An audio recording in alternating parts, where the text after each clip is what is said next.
Padre, el Hijo, el Espíritu Santo. Amén. Te damos gracias, Señor, por el regalo de este día, hoy especialmente. Te agradecemos por el regalo de nuestra Madre Santa, que es Madre tuya y Madre nuestra. Gracias porque has querido permitir que nosotros cooperemos en aquello que tú operas de forma perfecta. Tú has querido darle un lugar al ser humano. Y de forma especial hoy te agradecemos por el maravilloso lugar que tiene la mujer dentro de tu obra. La valoración que tú tienes para con aquellas que desde la femineidad ofrecen sus talentos, sus dones, sus afectos, su pensamiento, pero sobre todo sus sentimientos nobles para tu obra, para la obra de salvación de todo el mundo. Nos encomendamos a María, tu Madre Santa y Madre nuestra, que ella interceda por nosotros. Bien, hoy vamos a continuar hablando acerca del texto del capítulo 12 de San Mateo. Un texto difícil, pero que en realidad creo que con el tiempo hemos ido ubicando muchos elementos. Hay un problema sociológico que ubicamos ya en algunas otras meditaciones, sobre todo cuando se refiere a los llamados parientes o hermanos de Jesús. Ustedes recordarán aquella reflexión en torno al reclamo del Señor. Ay de ti Corosaín, ay de ti Betsaida, ay de ti Cafarnaúm. Y habla de las ciudades donde emergieron 7 de los 12 apóstoles. Entonces, con esas ciudades, digamos, vamos a decirlo en forma coloquial.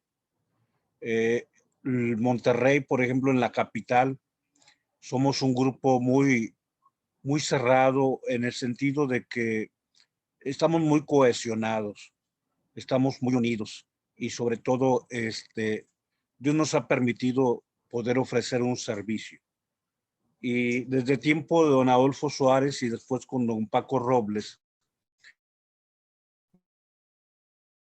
incluso en la conferencia del episcopado mexicano, se hablaba del llamado Grupo Monterrey. Era un grupo fuerte y sigue siendo un grupo fuerte de obispos. Entre ellos, obviamente, en su momento, don Adolfo Suárez, en su momento, don Paco Robles, que fue nuestro cardenal también. Pero, por ejemplo, don Gustavo, por ejemplo, don Hilario, que está en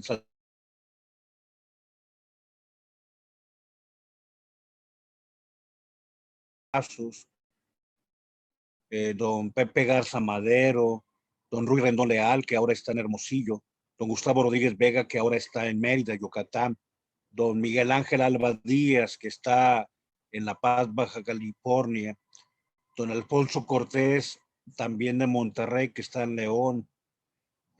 Podríamos hablar, por ejemplo, incluso don Eduardo Patiño, que estuvo en Córdoba. Y bueno, a ese grupo se le llamaba el Grupo Monterrey.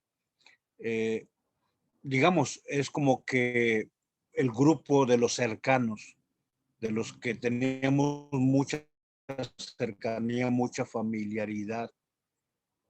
Y bueno, ahora con el servicio que damos en la SEM, también somos un grupo de Monterrey. Don Rogelio Cabrera López, nuestro arzobispo y presidente de la SEM, don Alfonso Miranda Guardiola, que está como secretario de la SEM, padre David Jasso, que tú conoces, que también está del CELAM en Bogotá, Colombia, el padre Jesús, es Jesús, está el padre Pedro Pablo González Cías, que fue nuestro vicario allí en la parroquia del Rosario, está el padre Juan Pequeño, de ahí de la parroquia de San Ignacio de Loyola, que ahora está como secretario del nuncio apostólico. Pues de pronto cuando nos juntamos, dicen, ya se juntó el grupo de Monterrey. Te explico esto porque cuando se refiere a los parientes de Jesús, pues se refiere a todos los norteños, o sea, a todos aquellos que estaban allá en Galilea, ya lo hemos visto incluso con el mapa, cuando ubicábamos Corosaín, Betsaida, Cafarnaúm, vean los momentos anteriores que hemos compartido reflexiones. Entonces, cuando dicen está Jesús, obviamente en Judá, que es la parte central o sur de lo que es la Palestina o Israel de aquel entonces. Y dicen, ahí viene tu madre y tus hermanos, ahí viene tu madre y tus parientes, ahí vienen, digamos, los galileos, ahí vienen la gente del norte que viene a buscarte, tu madre y tus hermanos te andan buscando. Y el Señor bueno refiere que más allá de los lazos biológicos, más allá de los lazos de parentesco, de cercanía, de alguna geolocalización de las personas, todo mundo abierto a la universalidad, podemos ser su hermano, su hermana, o las mujeres pueden ser su madre, en palabras de él, no en palabras mías, referidos a quienes escuchan y ponen en práctica la palabra de Dios. Adelante, vamos al texto del Evangelio. Que el Señor esté con ustedes y con tu espíritu. Proclamación del Santo Evangelio según San Mateo. En aquel tiempo estaba Jesús hablando a la gente cuando su madre y sus hermanos se presentaron fuera, tratando de hablar con él. Uno se lo avisó, oye, tu hermano, tu madre y tus hermanos están fuera y quieren hablar contigo. Pero él contestó al que le avisaba, ¿quién es mi madre y quiénes son mis hermanos? Y señalando con la mano los discípulos dijo, estos son mi madre y mis hermanos. El que escucha y cumple la voluntad de mi Padre del cielo, ese es mi hermano, mi hermana y mi madre. Palabra del Señor. Gloria a ti, Señor Jesús. Bien, ya en la mañana hablábamos acerca de esta maternidad de María y sobre todo ubicar el gran regalo tan complicado, digamos que está vinculado al regalo biológico. Veíamos cómo Jesús crecía en edad, en sabiduría y en gracia. Digamos, todo ese elemento de la progresión en el pensamiento de Jesús. Pero María también debió haber evolucionado, asimilando aquello que iba descubriendo en su hijo, que era también hijo del Padre. Su hijo hombre, hombre de su carne, de su sangre, de sus genes, de su herencia, pero de naturaleza divina que fue manifestando esa condición divina que tenía. Algo sumamente complicado, sumamente complejo, algo inaudito, algo inusual, algo irrepetible, porque el misterio de la encarnación se dio una vez y será solamente una vez en toda la historia de todos los tiempos que pueda haber en este universo mundo. Y a María le tocó y ella fue asimilando. Pero hoy quisiera más bien dirigirme a la expresión de la letra azul que viene en la parte final. Estos son mi madre y mis hermanos. El que escucha y cumple la voluntad de mi Padre del cielo, ese es mi hermano y mi hermana y mi madre. Vamos pues a hablar acerca de escuchar y poner en práctica. Adelante. Hablemos del discernimiento cristiano. Y para ello te comparto estos tres textos. Obviamente el tercero es el del Evangelio del día de hoy. Pero el primero, digamos en realidad, el primer mandamiento. Tú y yo conocemos los 10 mandamientos. Amarás al Señor tu Dios con todo tu corazón. No jurarás el nombre de Dios en vano, santificarás las fiestas, honrarás a tu padre y a tu madre, no matarás, no fornicarás, no robarás, no levantarás falso testimonio ni mentirás, no desearás a la mujer de tu prójimo, no codiciarás las cosas ajenas. Conocemos y amamos esa ley de Dios, esos mandamientos. En realidad el primer mandamiento es este que viene aquí. Shema. Escucha, oh Israel. El Señor es nuestro Dios, el Señor es uno. Amarás al Señor tu Dios con todo tu corazón, con toda tu alma, con toda tu fuerza. Y el Señor, que Él sí puede ponerle y quitarle lo que quiera a los mandamientos, dice, y con toda tu mente, con todo tu corazón, con toda tu alma, con todas tus fuerzas, con toda tu mente. Jesús así le pone un cuarto componente. Pero ahorita lo importante es subrayar cuál es el mandamiento. En realidad el mandamiento es escucha, Shema. ¿Qué es la obediencia? Vamos a pensarlo. O sea, tú piensa en tu familia. Yo pienso desde mi ministerio que Dios ha querido confiarme sí, en mi familia, pero en la comunidad o el seminario que Dios me haya confiado, o ahora en la cuestión de la oficina, la pastoral social o la Cáritas mexicana. ¿Qué significa obedecer?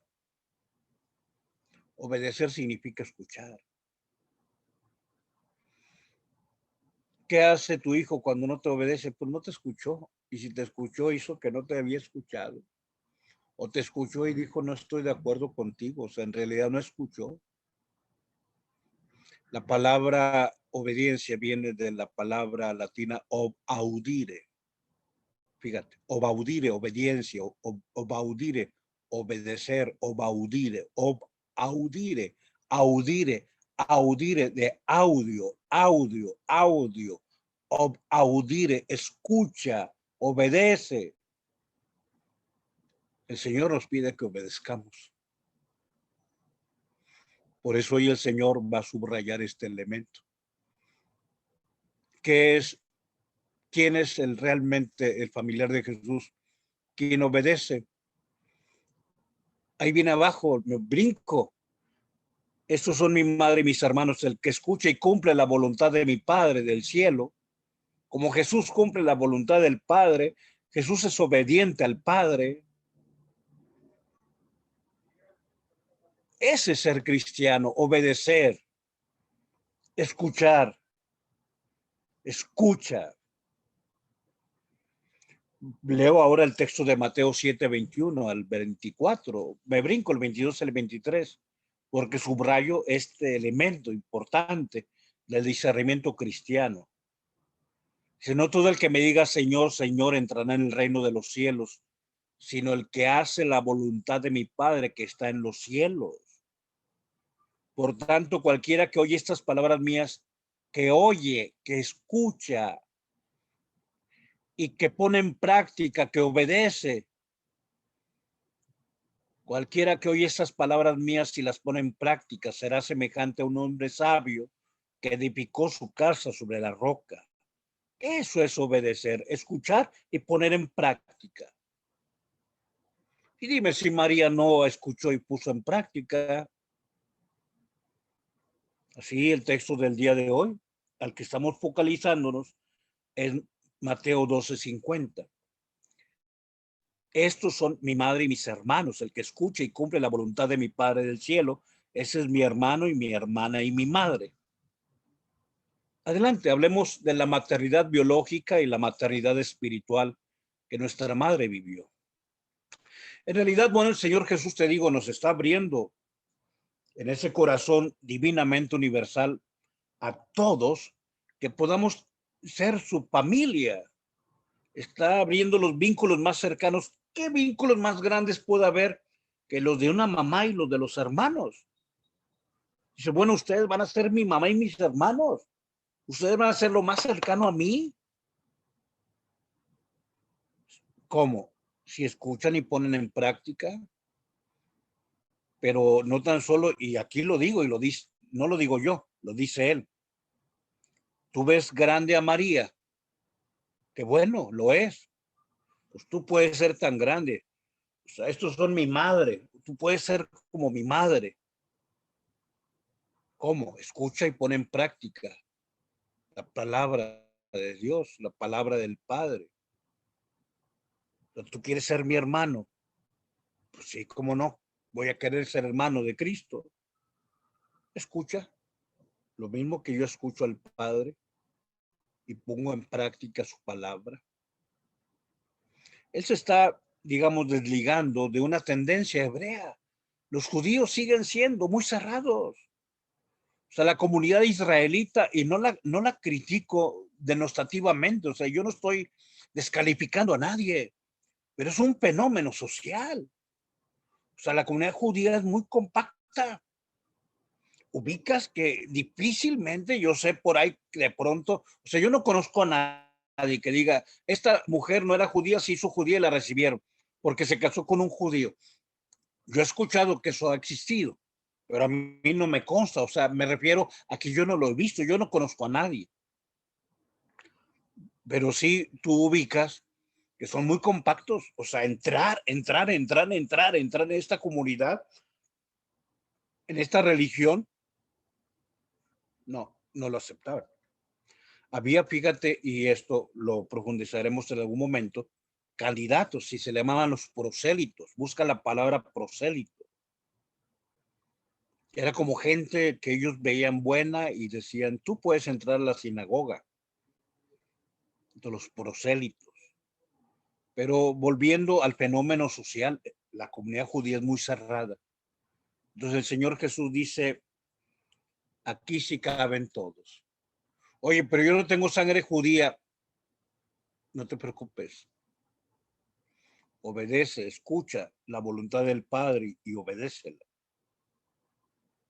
Y entonces, bueno, dice el Señor, Mateo 3:9, ustedes andan presumiendo que tienen como padre a Abraham. Y dice el Señor, de estas piedras Dios puede sacar hijos de Abraham. De las piedras. Él está hablando a una comunidad cerradísima que presumía, somos del pueblo elegido, tú no eres del pueblo elegido, tú eres gentil, tú eres pagano, aléjate de aquí, puerco pagano, perro. Así denostaban. El Señor dice, no, aquí sí caben todos. Todo aquel que siga a Cristo ha nacido de lo alto. Juan 1:12. Vino al mundo y el mundo no lo conoció. Vino a los suyos. El vino al mundo son los griegos. Versículo 11. Vino a los suyos y los suyos no lo recibieron. Los suyos son los judíos. Pero dice, pero a todos los que lo recibieron les dio poder de hacerse hijos de Dios. Todos los que reciben a Cristo, los que reciben la palabra y la aceptan, a los que creen en su nombre, les dio el poder ser hijos de Dios. Los que nacieron no de la carne, ni de la sangre, ni de deseo humano, sino que han nacido de Dios. Y el verbo de Dios se hizo carne y habitó entre nosotros. Muy bien, hoy este tema es el que se está desarrollando. Jesús está abriendo a una comunidad universal donde no está sacando a nuestra Madre Santa, no. Más bien donde hace más amplio, amplísimo el círculo de la gente cercana para él. Por eso hoy hablemos de la maternidad adelante, discipular de nuestra Madre Santa. En ese sentido, la Virgen María, ¿quién puede negar que sea la madre biológica de Cristo? Es más, la gente dice, ahí está tu madre. O sea, hoy el texto de Mateo 12:50, ahí está tu madre. O sea, ¿quién puede negar que María sea la madre biológica de Cristo? Pero también a ella corresponde la maternidad discipular. Si quien escucha y pone en práctica la palabra de Dios, que esa es la condición, es su madre, su hermano, su hermana. Ella ha dicho, cuando el ángel le dice, concebirás y darás a luz un hijo, y le pondrás por nombre Jesús, porque él salvará a su pueblo. Y ella dice, cúmplase. ¿Qué? La palabra. Ella escuchó. Y ella obedeció, ob audire. Fiat mihi secundum verbum tum. Hágase en mí según tu palabra. Que era la palabra que Dios envía a través de su mensajero. Ella es madre porque le concibió y le gestó y le dio a luz, pero también porque ella escuchó y puso en práctica la palabra. Ella incluso así lo encarga. Cuando la conversión de agua en vino en las bodas de Caná, ella dice, hagan lo que él les diga, hagan lo que su palabra dice. Y se da el primer milagro. Bastaría meditar sobre estos dos textos, Lucas 1:38 y Juan 2:5, para ubicar que ella es madre y discípula del Señor. Esto ya veíamos en la mañana lo complicado que debió haber sido el regalo de ser la madre de nuestro Señor y junto con ser madre como Jesús como hombre, María discípula de él, Jesús como Dios. Tan complicado. Bueno, tú puedes leer Hechos 1:22, donde los apóstoles, con Pedro en la cabeza, quieren poner a alguien que supliera a Judas, que abandonó el discipulado y el apostolado, se ahorcó. Entonces, para suplirlo, el lugar vacante, eligen entre dos, entre José Barzamás, llamado el Justo, y un tal Matías, y bueno, eligen a Matías. Y el criterio para que puedan elegirlo es que debe ser alguien que esté o haya estado con Jesús, ahí lo dice, desde el bautismo hasta que fue arrebatado al cielo. O sea, bueno, ¿quién es un discípulo? Quien haya estado con Jesús desde su bautismo hasta que fue arrebatado al cielo. Y vamos, María no estuvo desde el bautismo, estuvo desde que él fue concebido. Ella no estuvo con él 3 años, sino 33 años, por poner una cantidad. Es una maternidad discipular. Adelante, ella pertenece al resto fiel de Israel. Ella es del grupo de los Anahuim. María es heredera de la esperanza de los justos y por lo tanto la primera entre los discípulos de Cristo. Así lo muestra el cántico del Magnificat, donde no se separa la verdad sobre Dios de esa opción preferencial y ese amor preferencial que Dios tiene para con los pobres. Lucas 1, 46, 56 es el Magnificat, que está ligado a aquella expresión del cántico de Sofonías, del capítulo 2, versículo 3 al capítulo 3, versículo 13. Por eso, aquella que es discípula, mi alma glorifica al Señor mi Dios, mi espíritu se alegra en Dios mi Salvador, porque ha mirado con la humillación de su esclava. Desde ahora me felicitarán todas las generaciones, porque el poderoso ha hecho obras grandes por mí. Su nombre es santo y su misericordia es eterna. Y bueno, continúa el cántico. Y entonces dice San Juan Pablo II, en ese sentido, valorando lo que es María, dice, María es la imagen más perfecta de la persona libre, de la libertad, pero también María es la primera expresión de la humanidad liberada, no tan solo de la humanidad libre que procede, sino de quien fue liberado de cualquier tipo de esclavitud, incluyendo la del pecado. Obviamente, María por preservación, a ti y a mí por redención. Bueno, y en la Virgen María encontramos la inspiración para el seguimiento de Cristo. O sea, porque, obviamente seguimos a Cristo, pero si quieres inspirarte cómo seguirlo a Él, mira María. Ser cristiano no es solamente fórmulas, golpes de pecho, no solo el que me diga, Señor, Señor, entrará el reino de los cielos, sino el que escucha, ¿qué? Mi palabra. El cristiano no es tan solo cuestión de una idea, de un concepto, sino que el cristianismo es don. O sea, Dios lo concede, un regalo. Es gracia. ¿Qué es la gracia? Los dones. ¿Qué es el cristianismo? Presencia, cercanía, experiencia, vida. Lo que ha entendido Caritas, Deus Caritas es el número 1. Y lo que es el documento de Aparecida, el documento de Evangelii Gaudium, no se comienza a ser cristiano tan solo por una idea ni por una decisión ética, sino por el encuentro con una persona, con un acontecimiento. ¿Sí? Ser cristiano es un don, una presencia, una experiencia y es vida. Y la figura de María Santísima resulta inspiración para que tú y yo tengamos actitudes y valores cristianos, principalmente. Adelante, entonces hablamos de la espiritualidad cercana a María en torno a la fe, a la caridad y a la unión. María se nos propone como discípula de Cristo y como la primera misionera, porque un misionero es quien lleva a Cristo, y María llevó a Cristo. Y ella es modelo como primera cristiana porque Cristo tal cual se gestó en su vida. Entonces María es discípula, es modelo como discípula, como primera misionera cristiana por sus actitudes.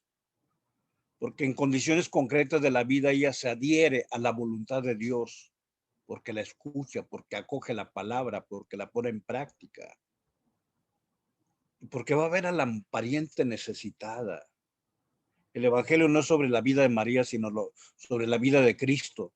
Pero ahí se nos refiere cómo María, presurosa, se encamina a la montaña de Judea.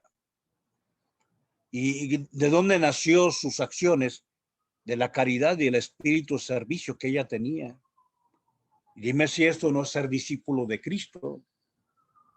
Ella es la primera y la más perfecta discípula del Señor.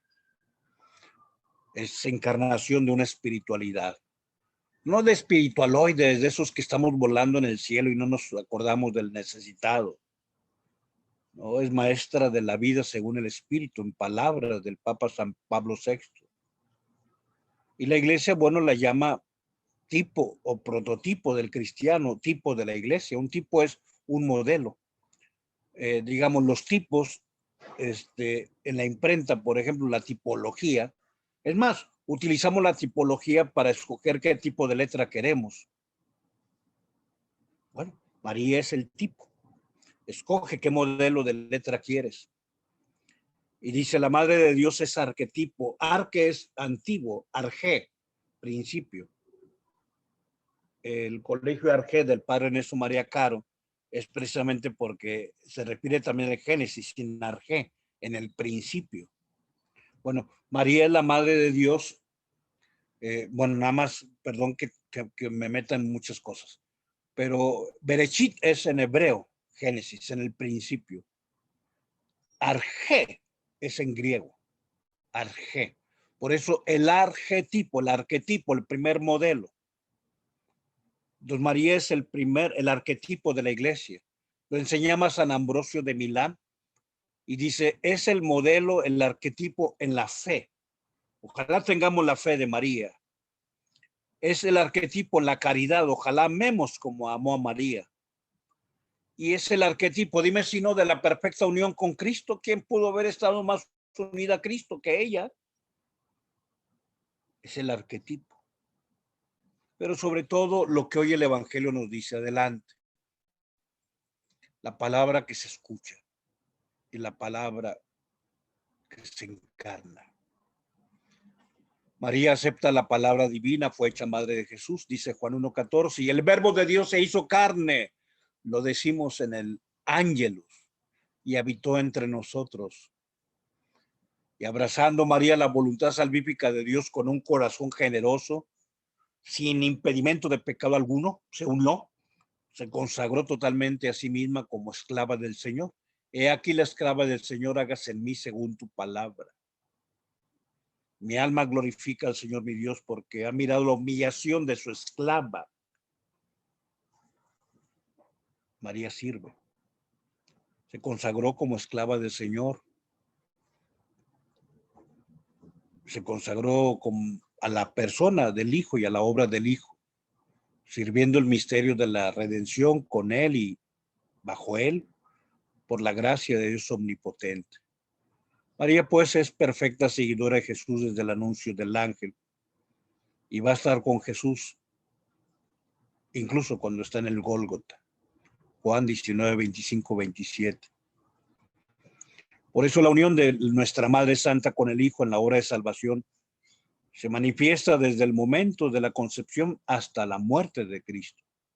Y por eso adelante vamos concluyendo, hablamos de la doble maternidad, que solamente le compete a ella. O sea, digamos, tú y yo podemos, lo digo sabiendo que la palabra maternidad se refiere a la mujer, pero dice Cristo, ¿quién es mi madre? ¿Quién es mi hermano? ¿Quién es mi hermana?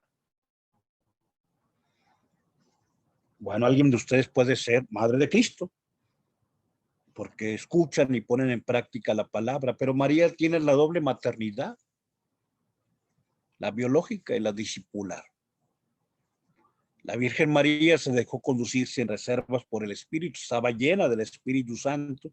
Su vida fue siempre una vida en el Espíritu. En el cenáculo estaban los apóstoles y María estaba con ellos. Cuando vino del cielo un gran ruido y el Espíritu descendió en forma de llamas de fuego.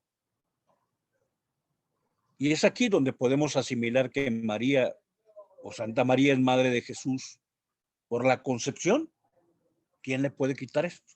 Y por el parto virginal, ¿quién? Pero también por ser dócil a la voluntad del Padre. Hágase en mí según tu palabra. Por eso hoy que el Evangelio nos presenta este texto, no le tengamos miedo, al contrario. Proclamamos a nuestra Madre Santa como Madre de Cristo por doble partida. En lo biológico, único en ella, y en el orden de la aceptación del proyecto de salvación para todos los hombres, igual que todos nosotros. Pero claro, yo subrayaría que en ella mucho más perfecto. Porque ¿quién pudo haber recibido con más amor a Jesús que ella? ¿Y quién le pudo haber amado más que ella? Que Dios nos bendiga en nombre del Padre, del Hijo y del Espíritu Santo. Amén.